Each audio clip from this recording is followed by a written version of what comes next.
আমরা প্রয়াগ যাচ্ছি। আর প্রয়াগে মানে এলাহাবাদে ঢুকে গেলাম, গঙ্গা নদী পার হচ্ছি। দূর থেকে দেখা যাচ্ছে প্রচুর লোক হাঁটছে। বোধহয় 20 কিলোমিটার আগের থেকে আমাদের গাড়ি আটকে দিয়েছিল। সেইখান থেকে যাই হোক আমাদের হোটেল বুকিং ছিল, সেটা দেখানোতে ঢুকতে পেরেছি। সেখান থেকে দেখছি লোক হাঁটছে, মানে লোকের মেলা।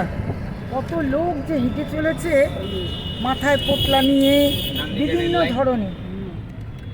আর এই গঙ্গার এই ধারে ওই দূরে রেল লাইন। সবাই মোটমাট 4 ঘন্টা ব্যাটারিতে চার্জ দিয়ে নিয়েছে। এই যে বাবান গাড়ি চালাচ্ছে, সামনে গোপী বেবি, এই আমি। লোক কোথায় দেখবো, সামনে লোক পেছনে লোক, একেবারে সত্যি মনে হচ্ছে যেন পিঁপড়ের শাড়ি চলে। এইটাই তো দেখতে আসা, যে এত লোকের মিলন ক্ষেত্র। যে কোনো মেলা মানেই মিলনে ছোটোবেলায় পড়েছি, সেই এত বড় মেলা পৃথিবীর কোনোখানে কোনো জায়গায় আর হয় না। এত বড় মেলা, জানি না আমি কি উঠছে, কারণ আমার দিকে সূর্য বোধহয় অন্ধকার উঠে যাচ্ছে আর গাড়ি চলছে। আচ্ছা।